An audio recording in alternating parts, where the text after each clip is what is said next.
Alright, welcome to the gameplay video for Gloomhaven. Today I'm just going to be playing through maybe a round or two, show you some basic mechanics. So that's about it. Yeah, so first of all, just give you like a basic round structure. This is a tactical combat game. So you've got like your heroes over here on the right, and the enemies over here on the left side. This is the first dungeon of the game. The first round is basically what happens when you go in the room. You've got a merchant who wants you to recover some stolen documents, and these bandits just really don't want to hand them over. We're playing with all four characters, and the basic round structure is just each character is going to select two of the cards from their hand to play each round, and everybody's going to flip over those. And the monsters themselves are going to flip over an ability card as well for each type there are in the dungeon.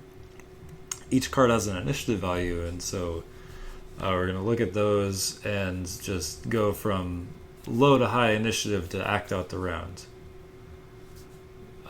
So on your turn, each card has a top and a bottom, and what you can do each round is on your two cards you can play the top ability of one, the bottom ability of the other. And so, we're going to do that, and more than that, the intricacies, we'll just do those as they pop up.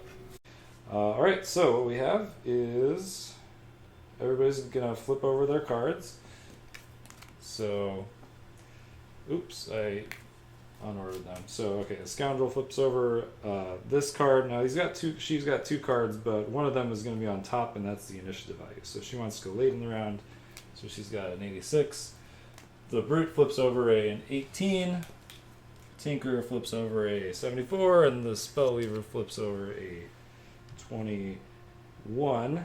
And now we've got a battle card for the monsters as well. They're going to flip over a 70. Alright, so what that means is that the brute at 18 is going to go first. So this is the brute figure right there in front, and let's see what he's got. Sorry if this isn't fully in focus.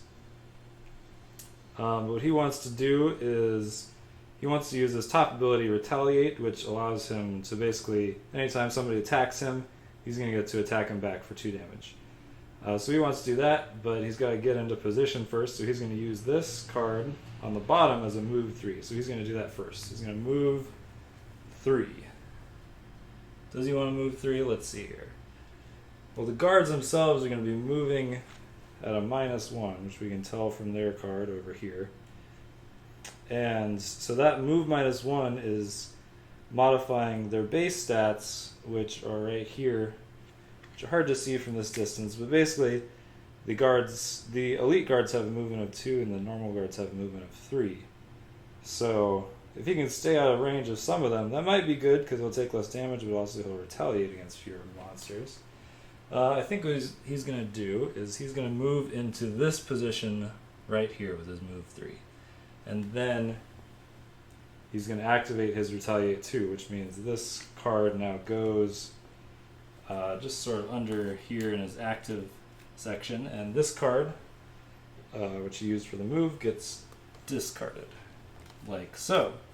And that was his round.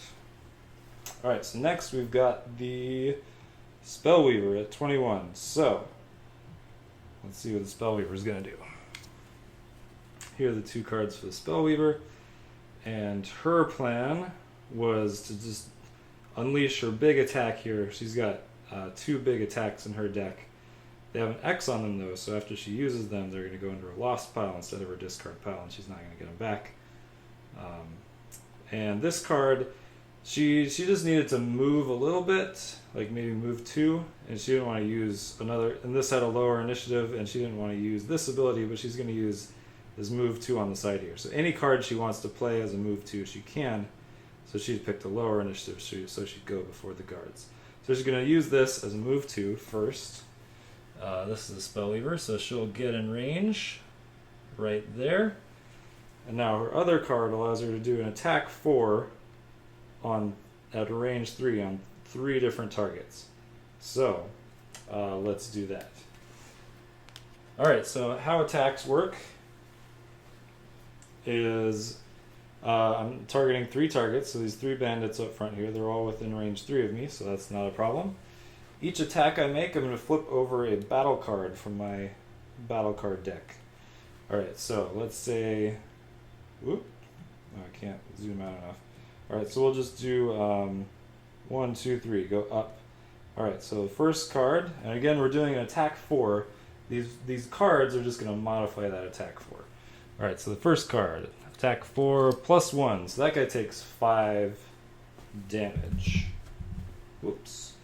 Alright, so we just take some damage tokens, stick them on there. And these guys have a total of 6 hit points, so he is almost dead. Alright, then we're going to flip over the next card, and this one is on the red base guy who's elite. He has 9 hit points, and he has a shield 1. And what the shield 1 does is it's sort of like a defensive value. It negates 1 point of damage done to him. Alright, so we flipped over plus 2, which is great. There's only one of those in the deck. So we got an attack 6, but he's got a shield 1, so we reduce that to 5. He also, oop, gosh, sorry about that.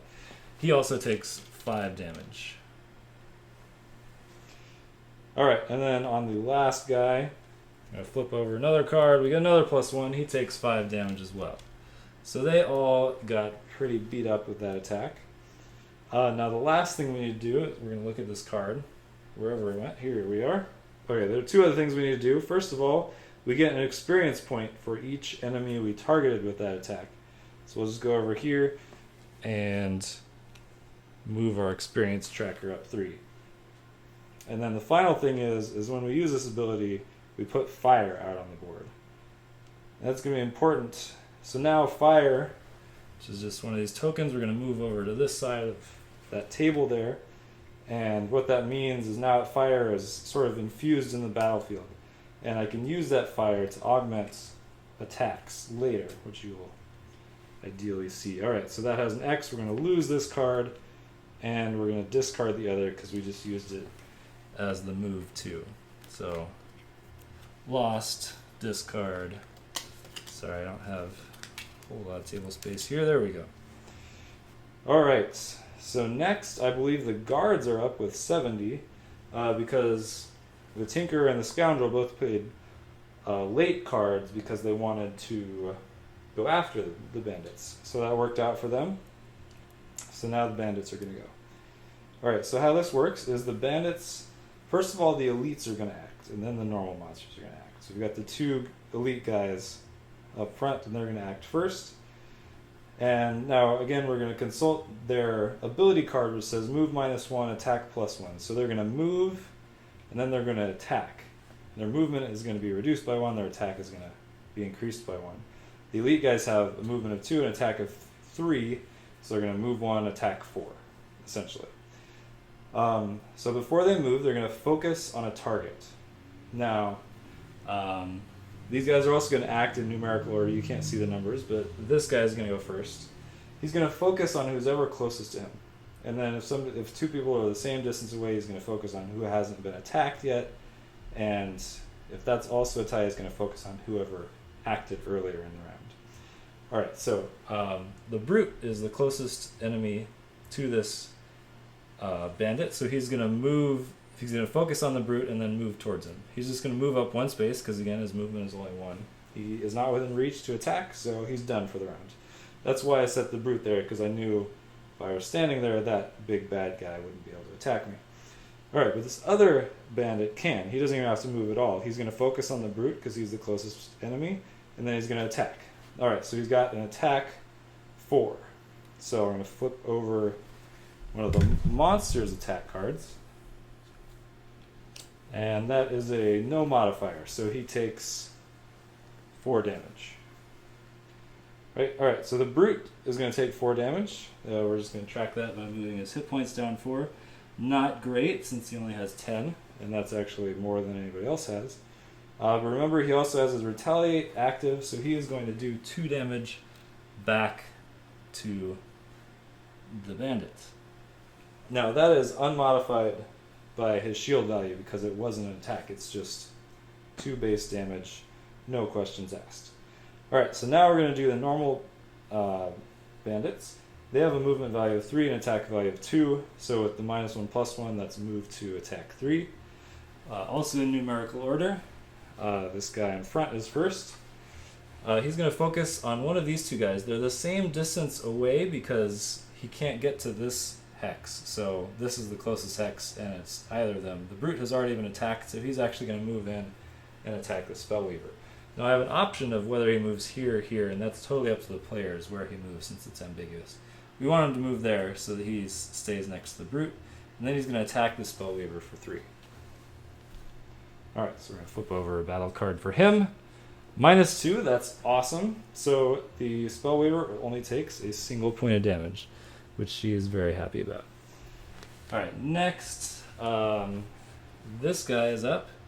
He's going to focus on the brute because the brute's closest. He's going to move forward 1 and then do an attack 3 on the brute. Flip over another battle card. Oh, +2. That is rough. Alright, not expecting that. So that is 5 damage incoming on the brute. He only has 6 hit points left. And he's also going to take 1 more attack this round. So now would be a good time to mention that at any point, what you can do instead of taking that damage, because if you were to just take that damage, then you'd take more damage from that next attack, and he would likely drop to 0. You drop to 0, you're out of the game. It's bad news. You don't want that to happen. But what you can do is you've got your hand of cards. You can lose any card you want from your hand to your lost pile and completely negate any single source of damage. Since he's taking 5 damage all at once, that's probably the best time to lose one of these cards to negate that damage. So we're going to take this card and we're going to lose it. It's going to go in our lost pile over there, and we're just going to say, nope, I did not take that damage, I lost a card instead. Because that was rough. Alright, so moving on from there, the bandit right next to him is going to attack next, and again he's going to do an attack 3, and so instead of being at 1 hit point and knowing he was about to get clobbered, now he's at 6 hit points and knows he can probably withstand this attack. So he takes another 4 points of damage, which he is okay with. I mean, he's not great with it. He got +1, but he's at 2 hit points. He's still kicking. Everything's fine. Alright, and I forgot that his retaliate also kicks in. He does 2 damage to this guy who did the 6 damage to him. So we'll subtract that. And then he does 2 damage to this other guy who also already had 5 hit points of damage on him, which brings him to 7 damage, which is enough to kill him since he only had 6 hit points. So he dies and he drops a coin. Now a coin on the map can be picked up in one of 2 ways. If you end your turn on the hex where a coin is, you automatically pick it up, or you can play a loot card, which I might do later.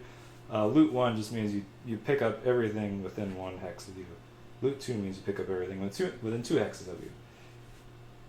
Alright, and let's see, we'll do the last bandit, who is also going to focus on the brute. He can only move 2 though, so he's going to move here, and that's as far as he can get. And now, also point out that his retaliate says he gets 1 experience point for every retaliation that he makes. So on the bandit's turn, he made 3 separate retaliations. He gets 3 experience points. So it was great. I mean, he took a lot of damage, but ultimately he did a good amount of damage back, killed somebody, and got a lot of experience. Alright, so that was the entire bandit's turn. Now we're going to go to the Tinkerer, who I think is next. Tinkerer is this guy in back, and he planned for the brute getting beat up, and he played some heal cards. Tinkerer is sort of the healer. Everybody has some heal cards, but he's got the most. So he was hoping that the brute would be within range where he could just drop both these heals, this heal on the bottom and the heal on the top. But he's not, so he's going to have to use this heal to move instead. So he's going to move over here, he's going to sort of clump up with the other guys, and then he's going to cast a heal 3 with this other card on the brute to heal him 3 points of damage. which, I mean, he took 8. It's not great, but, you know, it's better than nothing. So both those cards get discarded, and the Brute goes up 3 hit points.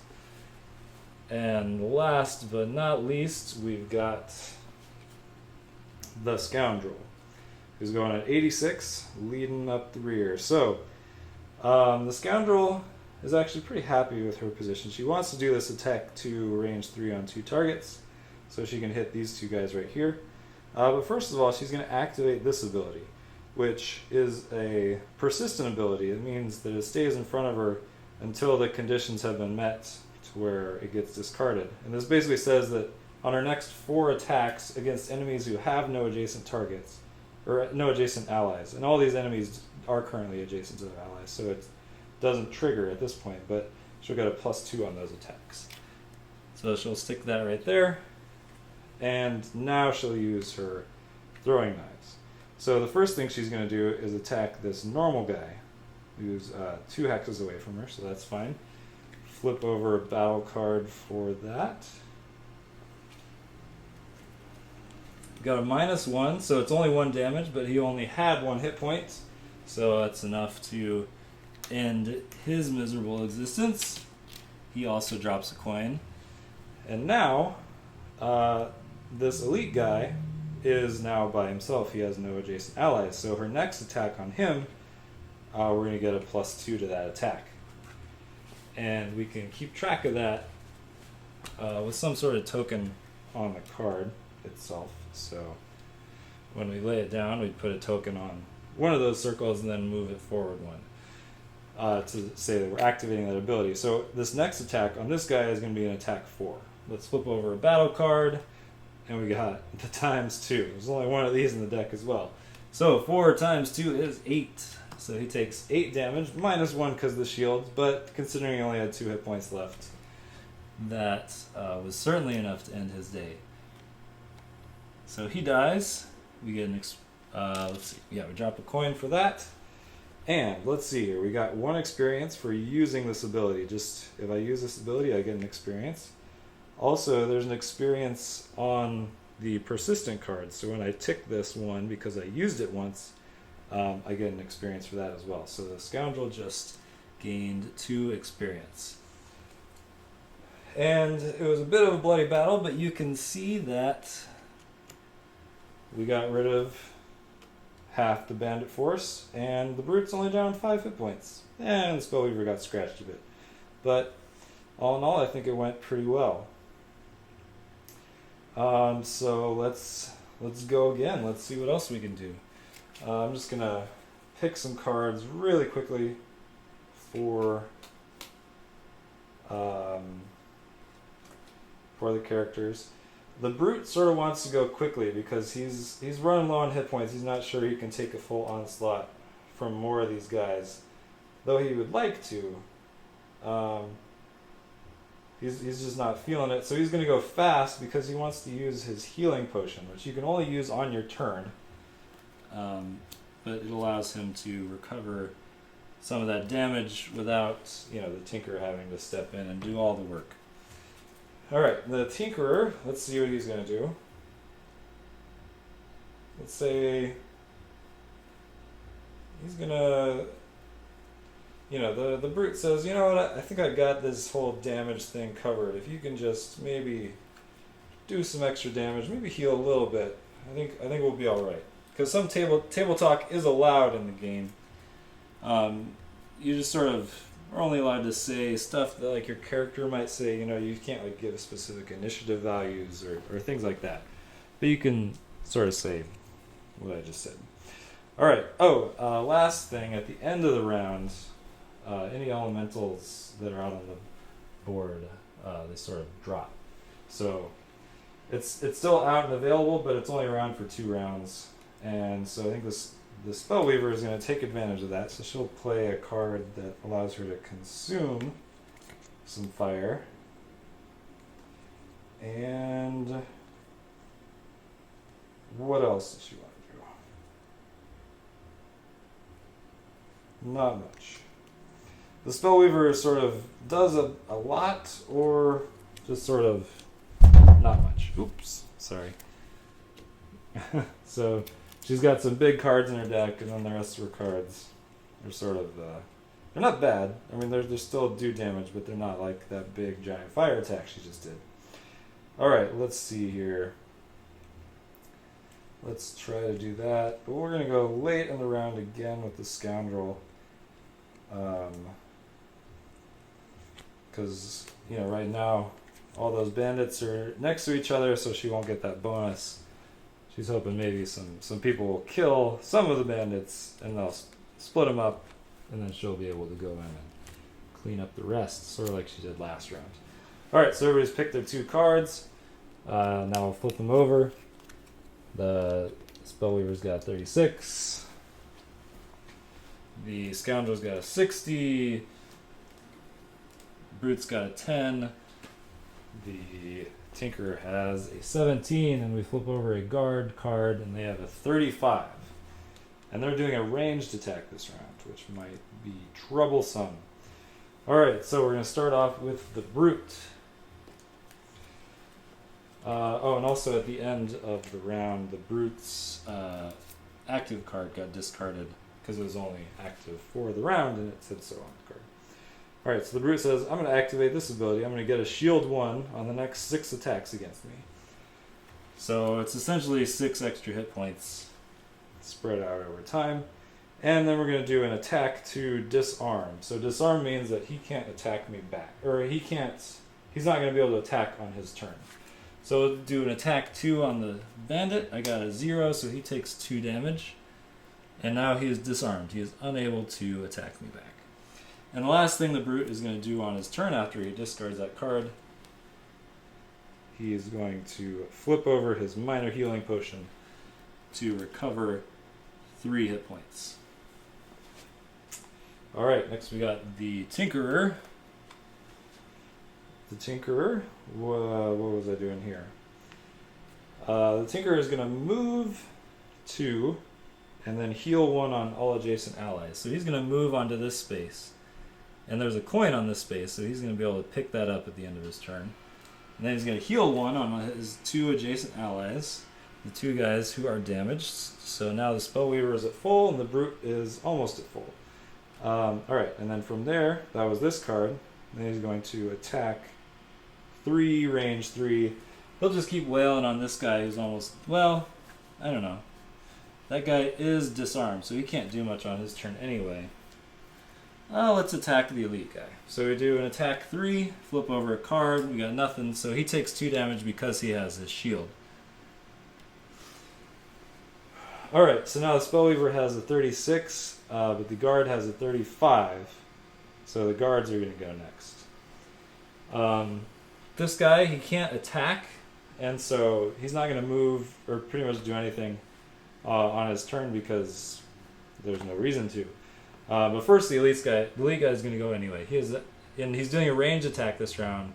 Move -1, attack +0. So he's going to do an attack 3 on the Brute because he's going to focus on the Brute because the Brute is the closest.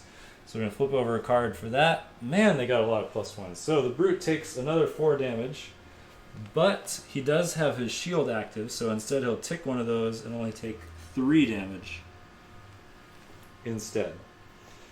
Alright, and then this other bandit is also going to focus on the Brute because he's the closest. He's going to step forward 1, so he's within range 2 of him, and he will do an attack 2 on the Brute.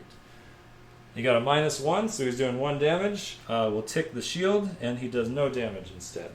Also, the second time you tick the shield, we got a little experience symbol, so the Brute gains an experience for that as well. Alright, and now we can move on to the Spellweaver. Who can move if she wants, but she is just going to stand. Nope, she doesn't need to get within range 2. So she'll move up 1. Actually, she'll do the whole move. She'll move up here so she can grab this coin. And then she'll do an attack 2 on the elite guy. Now, nothing blocks line of sight on range attack except for walls. So even though she's shooting through that guy, not a big deal. So she's going to do an attack 3, and also if she consumes the fire, she can ignite him, which means he's going to take damage every round from now on. So she consumes the fire, does an attack 3. Oh, -2 plus his shield. He takes no damage, but he does get ignited. So that's something at least. And then both these cards get discarded. -2. Alright, and last but not least, we got the Scoundrel. Scoundrel was hoping more of these guys would die, but that didn't happen. So, what can we do? She wants to use this attack, but the only guy she can attack with this is the guy who's almost dead already. Because, well, she would get a +2 to her attack if they were adjacent to her allies. So I think instead, she's gonna try to whittle down the elite more. Because instead, she can move 5 and then use this attack, which poisons him. And poison means that they take additional damage on any further attacks that they take. So she'll move 5. Let's go 1, 2, 3, 4, 5 all the way around back here for a good old backstab, and then she'll do an attack 3. Flip over a -1, which is not great. So with the shield he already has, he only takes 1 damage, but now he is ignited and poisoned, so I don't think he has much time left. So that round didn't go quite as well because the Spellweaver didn't throw out a big attack. So we still got all 3 of these guys, and the brutes. Well, he gained a little hit point, a single hit point over the course of the round. They've all taken damage. I think we're in a better position now to finish them off next round. But I will end the video there. I hope this was illuminating, and I will see you all later.